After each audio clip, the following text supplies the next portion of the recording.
ఈరోజు నేను సిరుకురాకుతో పులిహోర పప్పు లేకుండానే సింపుల్ అండ్ ఈజీ రెసిపీ చేస్తాను. సంగటికి బాగుంటుంది, సంగటి రైస్ కూడా బాగుంటుంది. మీరు కూడా ఇలా ట్రై చేయండి, చాలా త్వరగా అయిపోతుంది. దీన్ని నీట్గా ఇలా కడిగి పెట్టుకున్నాను కదా. ఇప్పుడు దీనికి ఏమేమి కావాలి ఇంగ్రీడియంట్స్ చూద్దాం.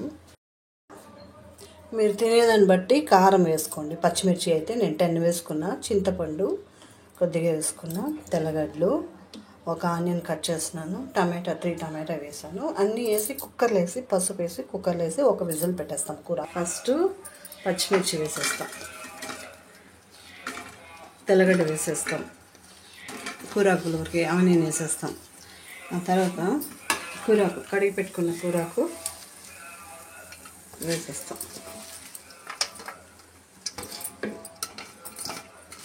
అన్నీ పచ్చిగానే వేసేసి కొద్దిగా వాటర్ పోసి పసుపు పొడి వేసి సాల్ట్ వేసి మనం ఉడకపెట్టుకున్నాం. ఒక విజిల్ పెట్టుకున్నాం.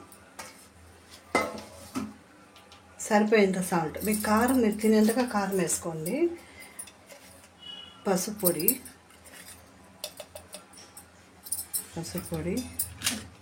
3 టమాటాస్ తీసుకున్నాను నేను, 3 టమాటాస్. టమాటా చింతపండు కూడా వేసేసాను. కొద్దిగా వాటర్ వేసి ఒక విజిల్ పెట్టేస్తాం. ఒక హాఫ్ అంటే 1 గ్లాస్ వాటర్ వేసేస్తాం. ఇప్పుడు విజిల్ పెట్టేస్తాం.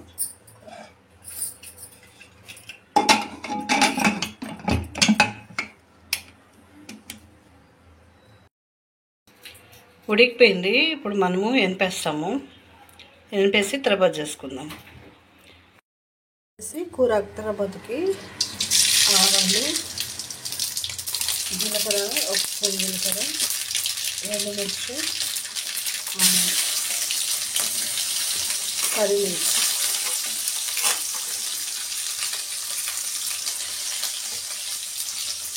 పోపు ఇలా పెట్టుకుని తర్వాత వేసుకుంటే బాగుంటుంది. ఇంకో కూడా వేసుకోవచ్చు.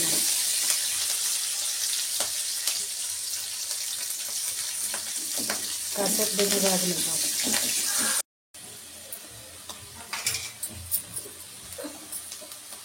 ఇంగవ వేసుకుందాం. కూరకి ఇంగవ కూడా బాగుంటుంది. కాస్త కొద్దిగా పసుపు వేసాం కదా.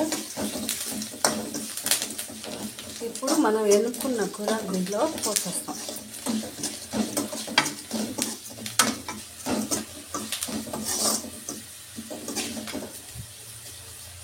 కూరకు రైస్కి నెయ్యి వేసుకుని తింటే బాగుంటుంది. నేను సంగటి చేయాలనుకున్నా, బట్ సంగటి చేయాలి, అన్నమే చేసుకుందాం అనుకుంటున్నాను. చూసారా, కూరాకు పులిహోర, సిరుకురాకు పులిహోర రెడీ. చాలా బాగుంటుందండి, సింపుల్ అండ్ ఈజీ. మీరు కూడా ఒకసారి ఇలా ట్రై చేయండి, లైక్ చేయండి, ప్లీజ్ సబ్స్క్రైబ్ చేయండి. వేడి అన్నానికి వేసుకొని తిన్నాం. కూరాకు పులిహోర రెడీ.